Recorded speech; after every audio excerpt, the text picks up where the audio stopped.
साहिबा।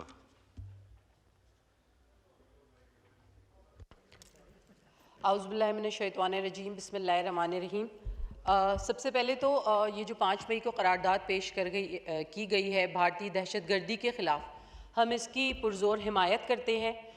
साथ ही साथ जनाबे वाला तारीख दोहराना चाहूँगी कि चाहे 2001 का पार्लियामेंट का हमला हो या 2011 का भारतीय हमला हो या 2008 के मुंबई हमले हों, पनामा हमले हों या अब पहलगाम, जब जब भारत अपने सरहदों की हिफाजत करने में नाकाम रहा है, जब जब उनका दिफाई निज़ाम जो है वो नाकाम रहा है, तब तब उन्होंने इसका इल्ज़ाम पाकिस्तान के सर लगाया है।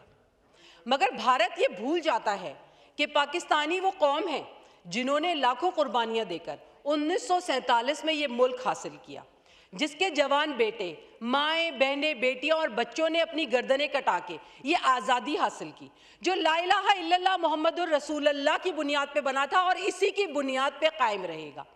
भारत के राफेल तैयारे जो तकरीबन 240 मिलियन डॉलर की मालियत हैं और वो उसकी बैकबोन है, उसकी दिफाई निज़ाम की जो है वो बैकबोन है, वो दिफाई तैयारे हमारे सिर्फ JF-17 शाहीनों ने मार गिराए और भारत की तमाम उम्मीदों पे पानी फेर दिया।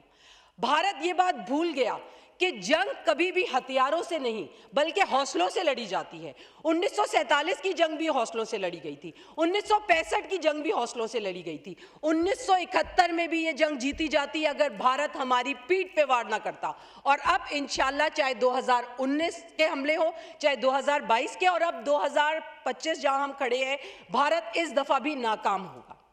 साथ ही साथ जनाबे वाला मैं ये कहना चाहूँगी कि मेरे जो अपोजिशन पे बेंचेस पे बैठे हुए साथी हैं, उन्होंने बार बार मुतालबा किया कि इमरान खान साहब को जो है वो रिहा किया जाए, या बहुत अच्छी बात है कि इस टाइम पे हम सब एक पेज पे हैं, मगर मेरी उनसे दरख्वास्त है कि अपनी हिब्बुल वतनी को किसी शख्सियत से मशरूत ना किया जाए, क्योंकि अगर ये हमारा मुल्क है तो हम हैं, अगर ये हमारा मुल्क है तो हमारी सियासत है, अगर ये हमारा मुल्क है तो हमारा फ्यूचर है, अगर ये मुल्क नहीं है तो हम कुछ नहीं हैं।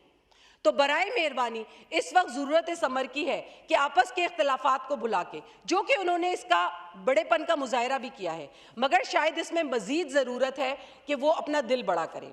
और आज 4-5 दिन से जब यहाँ पे ये तकरीरें हो रही हैं और हम इस करारदाद की हिमायत कर रहे हैं, इस वक्त भी हमारे शहर, चाहे वो कराची हो, चाहे लाहौर हो, चाहे पिंडी हो, भारत जो है वो ड्रोन हमले कर रहा है, अपने मज़मूम जो इरादे हैं उनको मौसर बनाने की कोशिश कर रहा है, मगर पाकिस्तान उसका भरपूर दिफा कर रहा है। बहुत सारी जगहों से और मेरे कुछ फाजिल दोस्तों ने भी ये कहा कि आखिर हम उसका भरपूर जवाब क्यों नहीं दे रहे।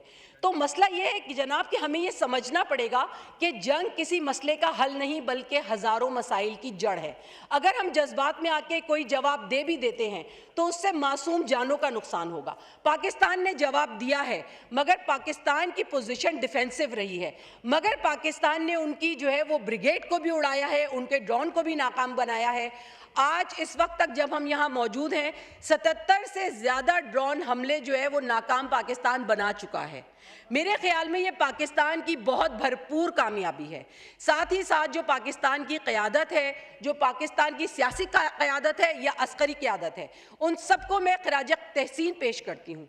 एक, उन्होंने हिम्मत और जवां मर्दी का मुजाहिरा किया, बुर्दबारी से काम ले रहे हैं। साथ ही साथ हमारी वो अवाम और सियासतदान, ये तमाम लोग अपना घर बार छोड़ के इस वक्त यहाँ बैठे हैं अपने इस मुल्क की खातिर, चाहे वो सरहदों पे जवान हो, चाहे वो हमारी अवाम हो जो सरहदों पे जाने के लिए बेचैन है। तो कहने का मकसद ये है कि हमारे हौसले जवान हैं और हम भरपूर तरीके से तैयार हैं, मगर हमारी समझदारी को भारत शायद हमारी कमज़ोरी समझ रहा है। जबकि चाहे ईरानी मीडिया हो, चाहे चाइनीज़ मीडिया हो, चाहे फ्रेंच मीडिया हो, तमाम इंटरनेशनल मीडिया इस वक्त भारत की जो बर्बादी है, भारत की जो शिकस्त है, उसका भरपूर मजाक उड़ा रहा है। मगर साथ ही साथ पाकिस्तान के लोग, पाकिस्तान की अवाम, पाकिस्तान के सियासतदान और पाकिस्तान की अस्करी क़यादत मुनज़्ज़म है, एक पेज पर हैं, हमारे हौसले बुलंद हैं और इंशाअल्लाह हम भारत को ना को चने चबवाएंगे। मैं बस अपनी बात का इख्तिताम इस शेर पे करूंगी कि कह दो कि हमको जंग से नफरत तो है, मगर कह दो कि हमको जंग से नफरत तो है, मगर अपनी बका की जंग बका तक लड़ेंगे हम। पाकिस्तान जिंदाबाद, पाक फौज पाइंदा।